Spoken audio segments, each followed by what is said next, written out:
So I want to just pick up what we left off last week, namely with the 1600s in a particular part of Europe, and then slowly move to another part, or maybe not that slowly, and spend the rest of today's lecture in this very important locality for Jewish history. And you might not think it's that important, but trust me, it is.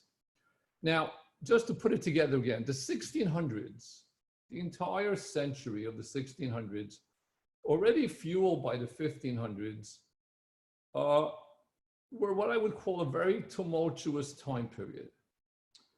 The 1600s, like we saw last week, had brought the Jews two very interesting and a third normal type of an earthquake. Now, if you look at the events in history as earthquakes, then what basically begins to happen is kind of cool. An earthquake comes and it shakes, and then there are reverberations. There are major and there are minor. Some are just like, the aftershocks. Spinoza and Shabtai Tzvi were major earthquakes. The Spinoza earthquake initially was kind of small, but slowly that earthquake got kind of very, very strong. Shabtai Tzvi was an immediate earthquake because if you remember about not even a full year of his role as Mashiach, Shabtai Tzvi had converted to Islam. That conversion was a shock. Everyone was hoping for the glory of Malchut Shamayim to reveal itself. And lo and behold, the leader, the tzaddik, whatever title HaMelech HaMashiach B'Kvodo Ba'atzmo, actually converted to Islam. Now, to make that story, and we touched on it right at the end for a second, but that conversion was understood in many different ways, and it allowed for what Professor Gershom Shalom, who had written a huge fat book, and if you have nothing to do, it's worth buying and reading. Gershom Shalom had written a book about Shabtai Tzvi. When it was actually published about 30 some years ago by now, it was actually the first scholar type of book in paperback. Scholarly books were never printed in paperback, but that book was so huge and so heavy that had it had on it a hardcover too, it would have been a fortune. And of course, it was published in hardcover. But overall, it was the paperback that everyone bought because it was already sizable. It could almost be used as a weapon. So he developed this theory, which he had done earlier, where he called Shabtai Tzvi the prophet of redemption through sin. Now listen to those words for a minute. Redemption, the Geulah Shlema, that the Jewish world had been waiting for, with the conversion of Shabtai Tzvi, came about through sin, because the leader had converted, and his conversion to Islam faced, like, what do I do with that? Every Jew faced it with a different, oh, forget it, we made a mistake. Now, if we made a mistake, how could God have allowed the Jewish people to make such a huge mistake? And the rabbis at the time, the greatest rabbis at the time, who clearly were following Shabtai Tzvi, and many of the great ones who were not, but the great ones wondered, Hashem doesn't steer us wrong. How did we go wrong here? And they began to try to philosophize. Others said, okay, this is a necessary act for the Messiah alone. He needs to do this sin. Others said, no, we all have to do this. And because of this and all the, again, I'll use the word reverberations of Shabtai Tzvi and what happened afterwards, the walls of religion, Jewish religion, what we call the fences that the rabbis had built around the Torah, weakened and in many cases fell apart. Modernity was literally next door. The antinomian, the anti-law feeling, the anti-halacha feeling of Shabtai Tzvi's followers, many that went secret, and we'll meet some of them again probably next week, And I mentioned, and I'll mention it again, some went so underground that no one knew of them till the early 1900s. They had adopted Islam, but they were secret Jews all along. And in the early 1900s, somebody discovered them, wrote about them. That was the famous Dolme group. But irrelevant of that, the Jewish religion had now been hurt and shattered in many ways. It has to go ahead in a very different way. So imagine what these 1600s had done. But we left one area alone that we haven't even spoken about. And what I would love to do for the time that we have left is concentrate on Poland. Now you say to yourself, Poland, well, what's Poland? Poland will be, within a few minutes, an extremely important community with a continuity that was never achieved before. At the same time, a number of very interesting things about this community become models for Jewish history, and they've impacted us till today and in the future too. And let me explain what I mean by that. Now, the map of Poland, which is Podolia and Lithuania and part of the Ukraine and what they call Little Poland and Big Poland, Little Poland, you can search for maps and you can see this huge area. Starting in some early time period, and we don't know, had Jews in it. And the questions historians pose is, where did the Jews come from that came to Poland? And definitely by the 1300s, when their number is really huge, there are roughly about 11 different theories. And you can break them down into like a group, 2 or 3 that are majorly, and then the subgroup. It was an influx of Jews from the East, okay, Russia, that area, that had come into Poland. Others say, no, the impetus of the Jews and the basis of the community came from like Germany and from the West. One theory actually claimed that, you might remember we discussed a little bit the history of the Khazars, that kingdom where Jews had converted to, where non-Jews had converted to Judaism around the year 740, the area between the Black Sea and the Caspian Sea, sea to sea, that was Khazar kingdom. And they were basically, what should I call them, wild Mongolians. And for whatever given reason, and not for today's lecture, they convert and become Jews. So that was in the 700s. But in the late 1100s, 1200s, their kingdom was attacked. And that kingdom, those Jews emigrated into Poland, and therefore Polish Jews are really the Jews of Khazars. Today, that theory doesn't take much credibility by most historians, but one of the historians, who I won't even mention by name, he had almost proof that you cannot disprove that the Jews of Poland were indeed the descendants of the Khazars for 2 reasons. First of all, he said, look at the Jews of Poland, because they all wear these fur hats. Call them Streimlach if you want later on in the Hasidic movement. And those fur hats were worn by the Khazars. That's proof number 1.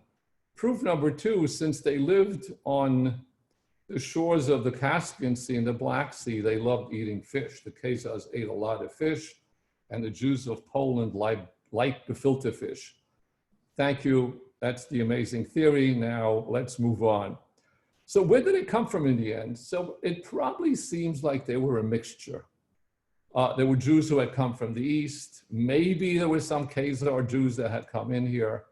Definitely Jews from the West. But by the 1300s, there was an established community of Jews. For example, already in the 10th and 11th century, we find Jews in Poland. We find streets in the 1200s that have Jewish names. Archaeology has uncovered coins in the early 11th and even 12th century with Hebrew inscriptions in Poland. So there is a Jewish presence in Poland. But by the 1300s, this is a very important large community. And by the 1400s, even more. And eventually this community becomes the largest Jewish community in the world as one community. So let's say by like the 1500s, there are thousands of Jews in Poland. Are there 100,000? Well, by 1648, without a doubt, right before the Khmelnytsky pogroms, there is not less than 300,000 Jews in this huge area. That made it the largest Jewish community in the world at that time. And the Polish Jewish community stayed with that large number, where by the 1700s, they're close to 1 million, about 800,000 roughly. And of course, by the time Hitler, Yamach Shemo, comes around, that community is beyond 3 million. So that was the center of the Jewish world. Poland was the center. Now, what made Poland attractive for Jews initially were the business opportunities. And in Poland only, yes, there's anti-Semitism in Poland. There are anti-Jewish feelings, mostly by the church. But overall, in spite of attacks on Jews here and there until Khmelnytsky in 1648, the Jewish community was very much tolerated. And Poland in general was very, believe it or not, a community that tolerated all kinds of people, not just Jews, but you just name some type of Christian, from Calvinists to whatever, they were in Poland. Yes, the dominant religion was Catholicism, and Catholic Church really did not like the Jews and published pamphlets against the Jews and sermons, but people didn't do much about it, more or less. But the economy of Poland allowed Jews for the first time to go beyond what they had done until now, which was money lending. So suddenly, Jews in Poland, yes, they do money lending. Here, though, the rate switches a little bit. If you remember, throughout the medieval period, the rate of interest was about 43%, and that, you might think that's high. It was not that high because non-Jews charged about 48, 49% interest, so they always came to the Jew. Here it fluctuated much. Sometimes it went less than 43. We even find it at like 27%. But what happens here in Poland that's so different is that Poland was basically a society of agriculture. And you had pretty much the inheritance of the old, the lords and the serfs. So you had the lord, the barons and the dukes, and there were so many in Poland, and all not necessarily of a royal family. Poland had a very different hierarchy of royalty than did Europe to the west and the kings. And okay, here you're a king, the next guy came, he became the king, and Shalom al Yisrael, and burghers were, you know, the middle class was the middle class. But here in Poland, because of this huge tracts of land that were owned by the lords, if you want, which in Poland eventually gets the name, now listen to the, don't get nervous, the big Szlachta. Like some of you might remember a similar word for the cover on the sukkah from your youth, a shlach. This was like the big Szlachta. The big Szlachta in Poland was the landed nobility. They owned the forests, farms, and Jews realized with their Yiddish cup, there's a way to make money here. You know, next door in the village where I live, there's a mill owned by the local baron. The mill works 3 months a year. It's not used for the rest of the time. I have a proposition. Let me go to the owner and say, look, I can rent it out for you. You'll make money. Okay, you tell me when you want to use it for your particular needs, when. For the rest of the time, I will lease it, rent it. And what begins to develop in Poland is something called the arenda system. Arenda, a Polish word. Arenda system basically meant the first exposure of Jews to real estate. Okay, Jews are involved in real estate, not when they came to America, but it all started in Poland. It was a very intricate system of real estate. Because what Jews began to do is they looked at large pieces of land and they realized part of it wasn't being farmed, part of it wasn't being used. Well, why don't I speak to the owner of this piece of land? Look how huge it is. Let me divide it up. And I can rent this parcel to this guy, Jew or not Jew. I can rent this part to the other fellow. I'll collect the rent. I'll take an interest. And obviously, I'll pay the owner. It's a win-win situation. And suddenly, the Jews in Poland, because of this arrenda system, get involved in every type of real estate, leasing, credit, stuff that you have never discussed before in our Jewish history because it never happened on this large scale. Here in Poland, the Jewish community is basically, its basic financial wealth, and there was much to go around, came through this arrenda system, where suddenly everything in between, from mills, breweries, distilleries, any type of business that only worked not all year or even all year, let me find another niche in there and rent part of it. And suddenly Jews get involved, not only in these businesses of rental, but why don't I actually rent or buy? And yes, for the first time in Europe, we hear of Jews owning land in Poland, which was not at all common in Europe. So now Jews own land, not a lot, but there's enough landowners. Well, let me lease the forest, but all I want are the trees, and I'll get rid of them. So suddenly Jews get into the lumber business. And given the huge amount of networking across the rivers and rafts, Jews are making money by schlepping wood all across Europe wherever it's needed. In addition, like everything else, let me just get a drink. Jews in Poland get into the smaller businesses. So you have the ones who are in the real estate that deal with the big shlachta, and the big shlachta likes the Jews. So it's almost like a marriage. Big shlachta and the Jews, they're happily married. But Jews also get into the middle class, into what in Poland gets identified by history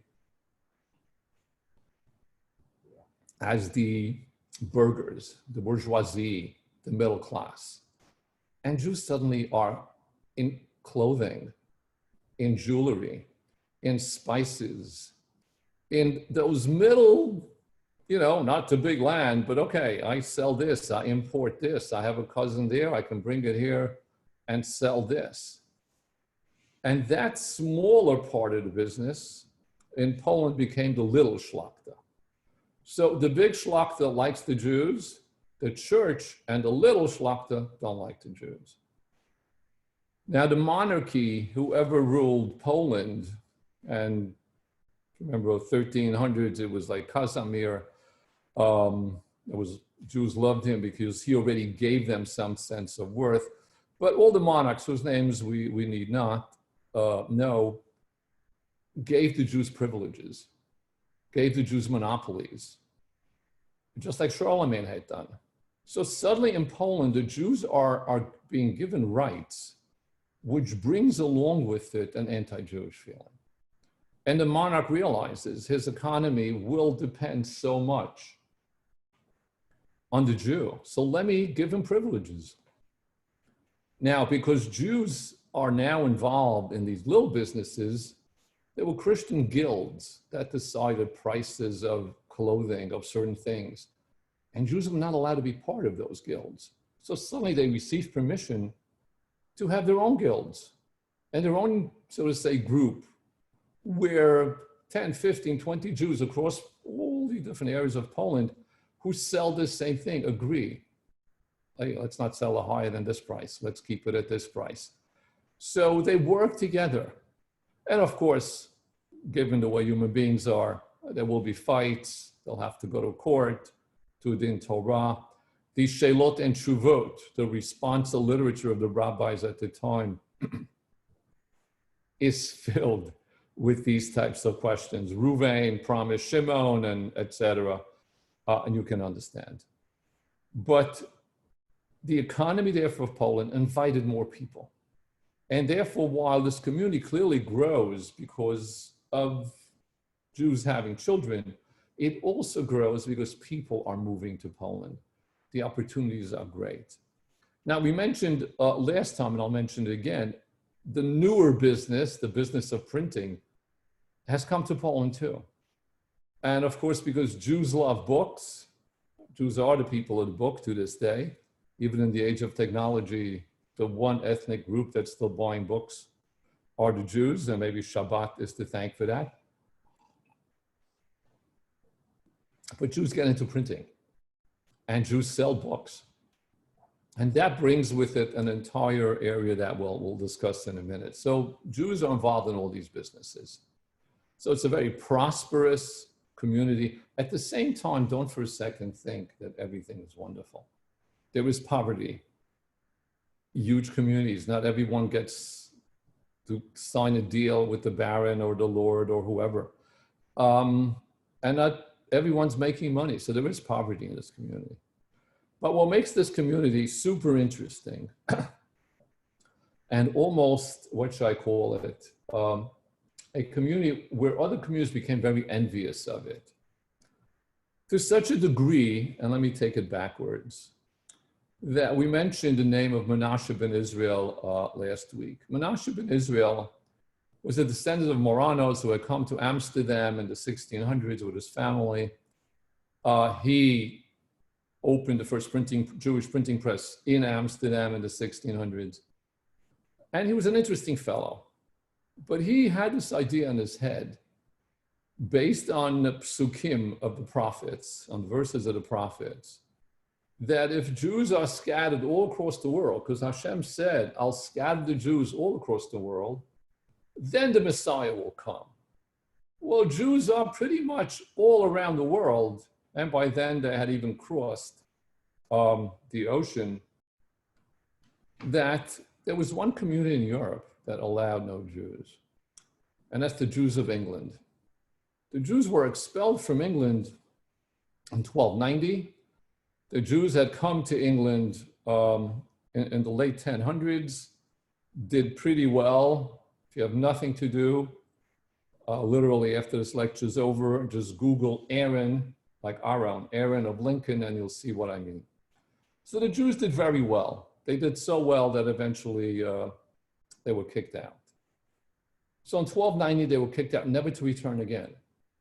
So Menashe ben Israel says to himself, wait a second, we need to get the Jews back to England? Then there are Jews across the world. And by the way, by now he had traveled all the way to Brazil. So Menashe ben Israel was worldly and he knew the world. Cromwell had just taken over, the age of, what do you want to call it, Reformation. And it's a good time. So what does Menashe ben Israel do? He pleads with the English authorities and Cromwell to allow the Jews back to England. One of the arguments that he makes in a very poignant letter written in 1655, Menashe ben Israel says, let me tell you one of the reasons why you should allow Jews back besides the Messiah. And that is, I'll give you an example. Think of the Jews of Poland. The Jews of Poland have brought the economy of Poland to the most envied economy in Europe. The Jews, he just goes on about the Jews of Poland, trying to get Cromwell to think that if the Jews come back to England, England would now begin to rise to that level. But in this letter, Menashe ben Israel makes another point. And that's the point I want to speak about. And that's the point of autonomy. The Jews of Poland, beginning in the 1300s, building it up more in the 1400s, but coming to its culmination around 1531, were given full autonomy. Now, just to explain what that means, the Jews in Poland, by royal decree, were given full autonomy, which means that the Jews were allowed to run their entire internal affairs No one would interfere with any aspect A of religious life, of ritual, of religion, nothing. They're in charge. But they're also in charge, and this was so practical for the monarchs. Why do they want to deal with Jewish issues and Jews taking each other to court and all these other things and the different calendar that the Jews had? Why not give them full autonomy? They'll be happy. And that full autonomy allowed the Jewish community in Poland to flourish to a level where it had never been before, and such a community did not exist before. The community that I'm about to describe, and every aspect of it, should be envied today. Did it always work? We'll see. But overall, it was an amazing community. Imagine dozens and dozens and dozens into the hundreds of towns and villages across Poland. Each town has a kahal, has a community. Okay, community might be 25 families, might be 100 families, might be 1,000 families. There are rabbis in most of these communities, but maybe not in all the communities.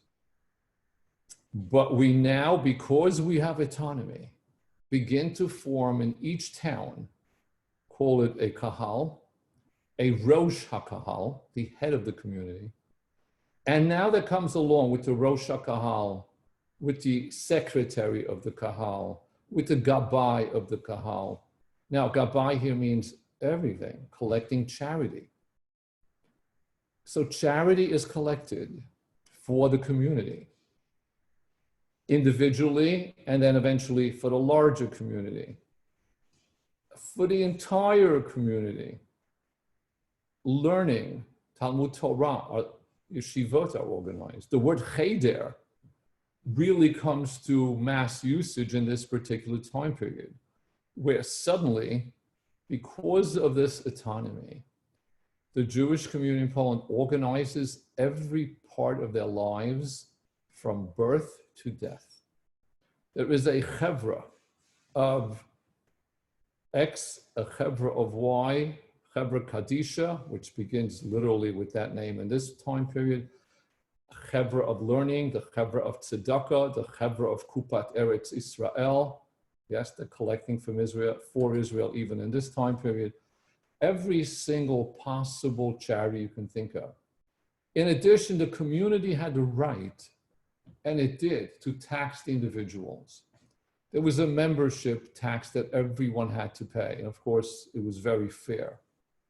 And it ensured that all children, poor children, wealthy children, now wealthy children could afford it better if you want, but all children would indeed have a Jewish education. So suddenly in Poland, it becomes required for everyone to attend a cheder, roughly from the age of 5 and 6 until the age of 13. In the cheder, there were particular hours when you had to be there. The malamed had to be paid by the community. At what rate? Now, all these other questions, because the autonomy in full came to them in around 1531, by 1580, you've all heard of this, and that's when it comes into being, the Vad Ha'arba Aratzot, the Council of Four Lands. So the four lands of Poland, the heads of these particular larger communities that rule over the smaller communities and then even smaller communities get together and decide that for all of Poland, we will have the Vad Arba Aratzot, one council made or brought together by 5, 6, 7 rabbis or sheyeshivot of Batei Dinim, people who ran courts, the really learned, respected people of all the major towns, who themselves, by the way, ran a yeshiva, not the cheder. The cheder was for little kids till the age of 13. Now, many stopped learning. The majority by 13 did not continue learning. They went to work. Yes, the exceptional ones went to the yeshiva. The exceptional ones of those continued on to a bet midrash. And then if they were really exceptional, they continued on to a klois. Klois was like the kollel, if you want, of the highest standard, not easy to get into, where Talmidei Chachamim sat and learned all day. So much of the model that we follow today came to us from this environment. So this environment here in Poland, this ideal community and how they ran things, and their record survived. And just to give you an idea of, this is like a 2-volume work, not yet translated into English, which is actually the records of this Vad Arba Aratzot. Now, anyone who applied for a book, Haskama, any author who wrote a book, had to send it to them. These Talmidei Chachamim would read these books and eventually approve it and write a Haskama for it. This group decided literally everything, rules for communities that involve rules of business. How can you charge interest and how much interest can you charge?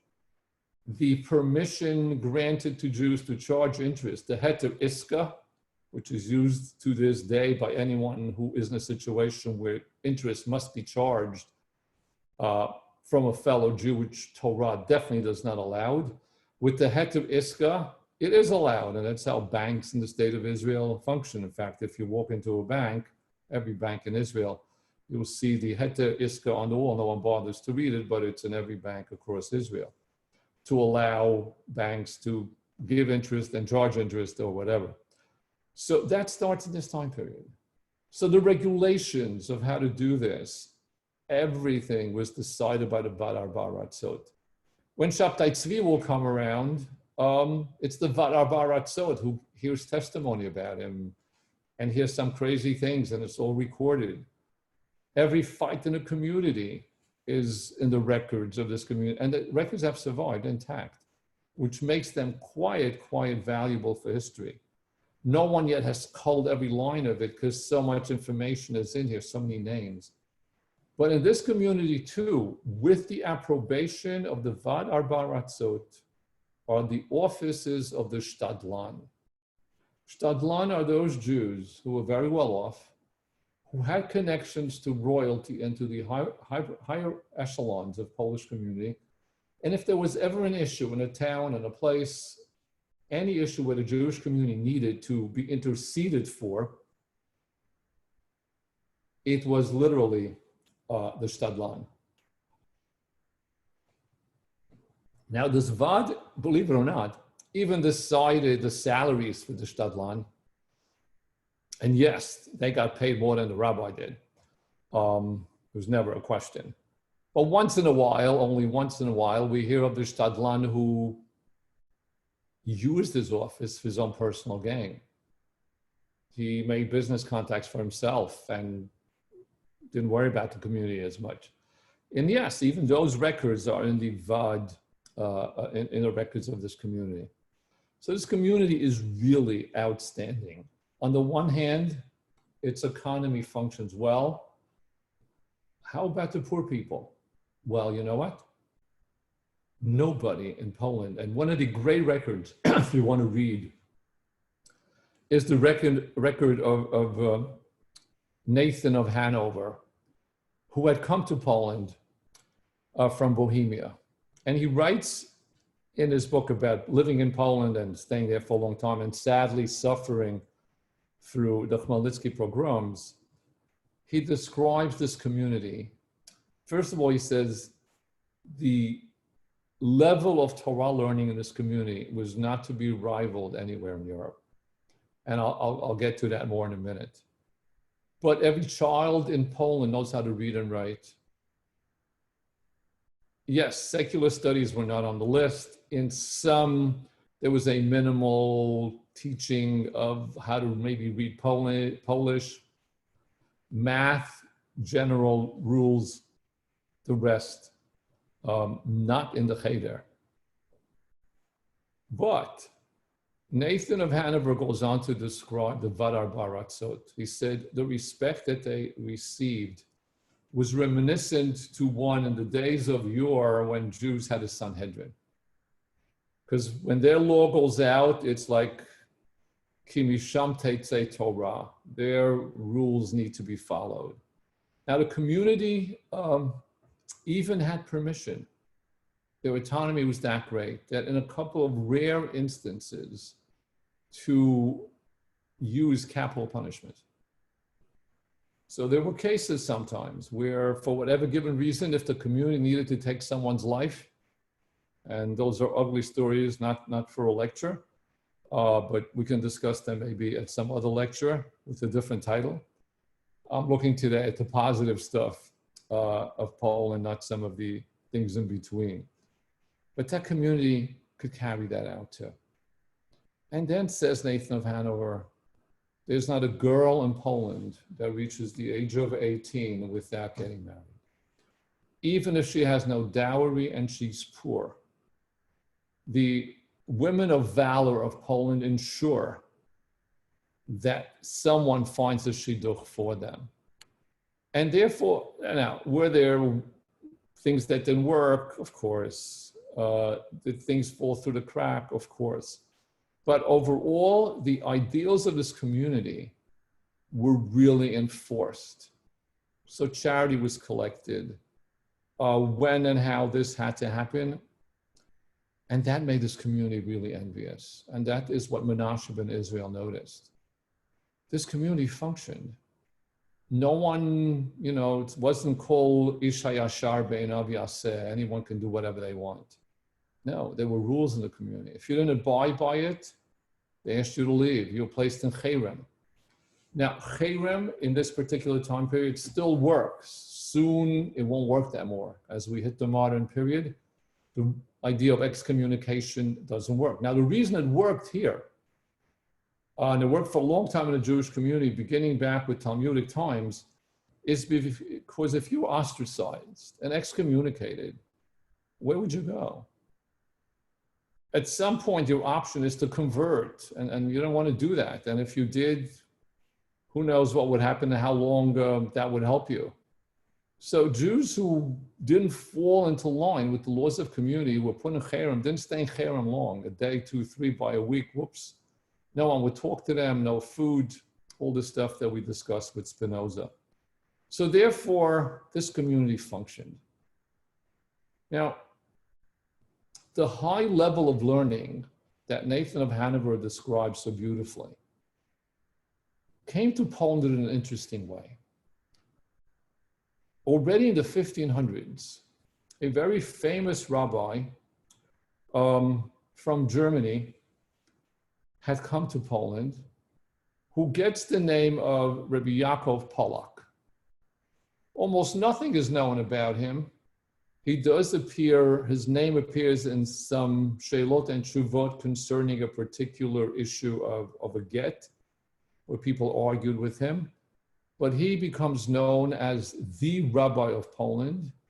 And it's this Rabbi Yaakov Pollack who brings with him to all of what's in Poland now, the high standard level of Talmudic learning. Every Jewish community studied the Talmud, but Yaakov Pollack, almost following the footsteps of the Tosafists, with analyzing Talmudic texts very carefully. And he gets called the Avi HaPilpul. Yaakov Pollack, from whom no writing has been left. If only he left us a book, nothing. But his methodology of questioning the Talmud, of learning on a deeper level, of questioning every word of Rashi, every word of Tosfos, and that type of an idea, and thinking of a real pilpul of halacha, starts in this time period, and it becomes very popular in Poland. Now, Rabbi Yaakov Pollack had two famous students. One was Rabbi Shalom Shachna, who becomes the next great rabbi of all of Poland, and a very famous Mayor Katzelenbogen, who was known as the Rabbi Mayor from the city of Padua in Italy, where Polish Jews from this time period go to study to become doctors. And I'll come back to that in another minute. But this Shalom Shachna had a very famous student, he had a number of them, whose name you might remember from last week, whose name was Rabbi Moshe Isserles, the Ramah. And it was Rabbi Moshe Isserles who went back to that other earthquake that we mentioned, called almost like a healthy earthquake, but it was. But now it's come to Poland. And that is the Shulchan Aruch of Rabbi Yosef Karo had come to Poland. The Ramah wrote his Ashkenazic strictures to it, and the book gets published. Simple, if you ever see it, it's just columns of Rabbi Yosef Karo, and then here and there. For example, Rabbi Yosef Karo, on laws of the holiday of Sukkot, will write, and we sleep in a sukkah, etc. Suddenly you can see in Rashi printing right under the bold letters of Rabbi Yosef Karo, no, Haggah, note, meaning Rabbi Moshe Isserles, the Ramah, speaks, no, not in these parts of the world, sorry, too cold to sleep in a sukkah, we don't sleep in a sukkah. Oh, we eat rice, no, you eat rice, we don't eat rice. And that's how the book is published, just with these two, the overarching Sephardi halacha.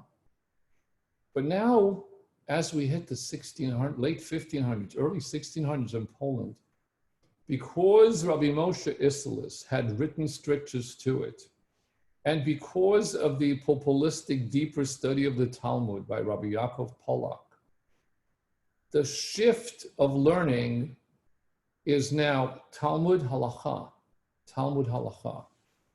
And this Shulchan Aruch in Poland gets scrutinized line by line by the great rabbis of Poland. So to throw out a number of names, the famous Maharal of Prague, if you want, the famous Rebbe Meir of Lublin, the famous Marasha, Shmuel Idels. These are all great rabbis in Poland. And of course, the most famous one, who's the contemporary of the Ramah, who disagrees with him vehemently, is Rabbi Shlomo Luria. Not to be confused with Yitzhak Luria de Ari. Shlomo Luria, they might be more famous to people who study the Talmud by his Talmudic commentary known as the Yam Shel Shlomo. And he also wrote commentaries in back of each volume of the Talmud you might see. There's the Marsha, the Maram, and the Marshal. All three take up dozens of pages in back of each Talmud, a volume of the Talmud. Rabbi Shlomo Luria, in this book, Yam Shel Shlomo, was a lonely voice, but he made a very strong point. And that is, just because there's a printed book called Shulchan Aruch, which last week we defined as like the constitution of the Jewish people, which it is, who gave them the title of final halachists? Halacha is not a frozen system. Halacha is a system that's alive. And no one can claim, oh, I'm the final word on any subject. In Torah learning, anyone come along and argue and use their heads. So this very interesting person challenged the Shulchan Aruch, and that's why he wrote his Yam Shel Shlomo. While he reckoned with opinions of like the Rambam and he had no fear to argue with anyone when he thought that his intellectual conclusion of a particular discussion in the Gemara implied something. And if the Shulchan Aruch differed, well, this is my opinion. But because of that almost, call it, view that was like, whoa, in Poland, everything is re-examined again. So as much as they'll accept the Shulchan Aruch, they'll now write commentaries to it and clarify the Shulchan Aruch. So if suddenly you'd buy an edition of the Shulchan Aruch in Poland in the 1600s, where by now other great rabbis had come along, like the famous Rabbi Yoel Circus, the Bach, or his son-in-law known as the Taz, Rabbi David Halevi, or the Magen Avraham Gumbiner, who had written a commentary to parts of the Shulchan Aruch, and so on, or the Shach, Rabbi Shabtai Cohen, who lives in the early 1600s. All their comments get printed in the Shulchan Aruch, and they challenge it. Where did you get this from? Well, in this case, it wouldn't apply. And therefore, as much as they accepted it, they also slightly modified it. And now, the Marshal would have said, forget about it, let me rewrite the entire thing. These other rabbis said, no, it is printed. And anything printed, by the way, now, codified it. It gave it a certain stature. In the earlier time period, things were a manuscript. Not everyone had one. Now, printing brought along with it codification. And many works get codified that way. It's also in this community that Rashi on Chumash begins to get commentary. So Rashi wrote the commentary. Now in Poland, rabbis who learn Rashi every week in their yeshiva now begin to write commentaries to Rashi. And it's a whole separate interesting issue maybe for some other discussion. But by now, Rashi had become a very standard text of learning, almost frozen too. Everyone's learning Rashi, but there were other commentators. I don't know, Rashi now rules. And it's partially visible, and also its impetus for the future comes out of this community. But something else happens in this community. And that is because of the advent of print, these communities now have with it availability of books. And not just halakha, but books of Jewish philosophy. The Rambam's Moreh Nevuchim, Yehuda Halevi's, Rabbi Yehuda Halevi's Kuzari. These books get published, and in Poland, they get commentaries. In addition to Jewish books that get commentary, Kabbalah has now become popular too in Poland. So Poland is a thriving, learning, intellectual community. Yes, the emphasis is Talmud, Halakha, but we're doing more than that. We're doing Parshanut HaMikra with Rashi and the Rishonim. They're now printed. We all have availability. Let's write comments to the Ramban. Let's write comments to Ibn Ezra. Let's write comments to Jewish philosophy. Let's re-examine Kabbalah and write our ideas of Kabbalah, but also secular studies. That's why I mentioned in passing that many of the great learned young men in Poland become exposed to the secular knowledge out there. Now, this is the 1600s. Progress is being made in many, what you call the early scientific revolution, maybe in a very different way than, of course, where we are. But to study medicine, and for Jews, medicine always had a fascination, as some of the great rabbis of the past were always, oh, Maimonides was a physician, Nachmanides, the Ramban, was a physician. All these guys were doctors, you know, and that's why the myth of my son, the doctor, continued till about a generation ago, and it stopped. It's now my son who sits and learns. And lo and behold, they go to Padua. Again, Padua was in Italy, and it's next to Venice. Padua was the only medical school throughout, and it still functions today, and I've lectured in the past, and those of you who've hung around have heard Padua before. But they were called the Hebreos Polonai, in the Hebrew, the Jewish Polish students in Padua. And they come back to Poland, many of them do, and become physicians in these great communities. And therefore, it was a celebrated thing. No one said, don't be a doctor. That just doesn't exist there. So this community, therefore, is model. And therefore, Simon Dubnow, who wrote much about this community, so if you want to read good books about much more than, you know, we're covering here, more than a century ago, Simon Dubnow wrote a great history of the Jews of Poland. And then in more recent time, Bernard Weinrib also had brought a more up-to-date, very comprehensive book about the Jews of Poland. Subsequently, some new Israeli historians have taken bits and pieces of this history and opened it up more, and now we know so much more about the personalities whose names I've thrown out. Their works were analyzed. So there's much fodder for historians in the history of Poland, and eventually one day we'll know more about this amazing community. And in fact, Simon Dubnov called this community, and this entire time period from 1500s to where I'm about to go now, to 1648, the golden age of Polish Jewry. There are in our history, named by historians, the golden age of the Jews of Spain in the early Muslim period, when Jews of Spain thrived in every field and the economy and the sciences and philosophy. So you can find a golden age for Jews all the time. And it's 1500s to literally the spring of 1648. Not concerned about the details because there are many, and historians argue for exactly what caused it. But in 1648, what we call the Bogdan Khmelnytsky pogroms, in Hebrew, always with the Hebrew date of the Gzerot, Tach V'Tat, Tach 1648, Tat 1649. The Jewish community of Poland literally is attacked. Why Khmelnytsky and his Cossacks coming basically from the Ukraine area into Poland?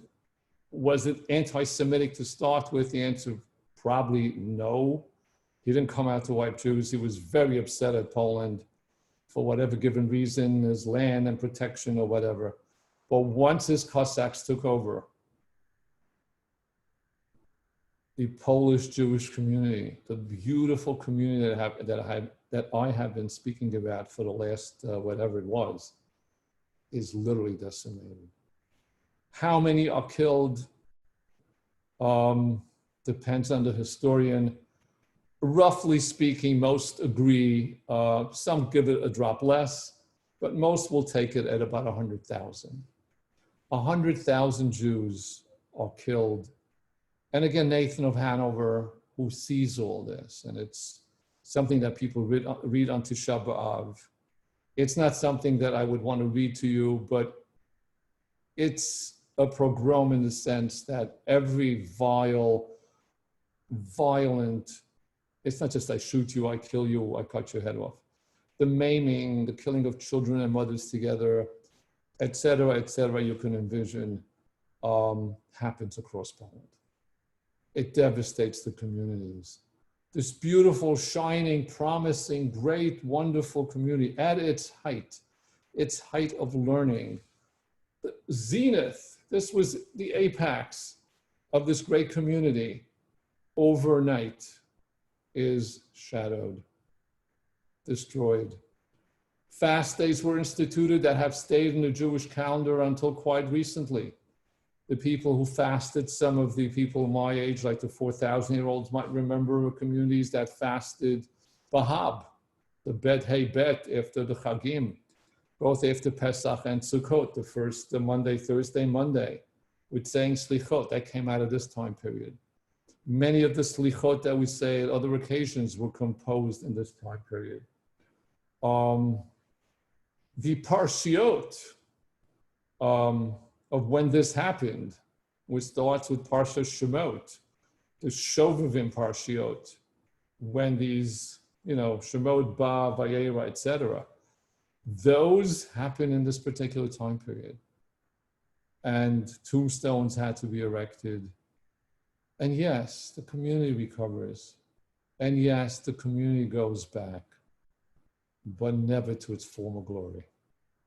It tries to recuperate. It tries to come out of its destruction of this horrible, horrible event. But in their memory, and that's the beauty of the Jewish people, like we, Zachor, we have a great gift, and it's to remember. So constantly, every year, people remember somehow the Khmelnytsky pogroms. Granted, in our modern world today, You remember something and then you forget it. But historical books that came out of this particular time period and the memorials that continued until literally a generation ago, or even less, but now have become like, Rabbi, it's too long ago, let's forget about it. The answer is, let's not forget about it. It's the collective Jewish memory that allowed us to survive. It's the Zachor from the Zachor Yom HaShabbat that gives us to remembrance every week that Shabbat is coming, to Zachor Masha Asalacha Amalek, that gives us that extra ear, pay attention to what's going on. And the only reason we were able to return to build a homeland is because Zachor, we remembered. That memory of Zion, kept alive in our prayers for thousands of years, was there. It didn't take a whole re-education. We never forgot it. So it's kind of an amazing community, but it had a very sad ending. Of course, this community rebuilds. And then, of course, again, when Hitler comes around, Hitler decimates this community one more time. And it was never rebuilt again. I know there are attempts today in Poland to get some revival of Jewish life. And yeah, it's working to a certain degree. But our glory now is in the land of Israel. So I'll end here. Laila Tov to everyone. Let me just unmute in case anybody has a question. And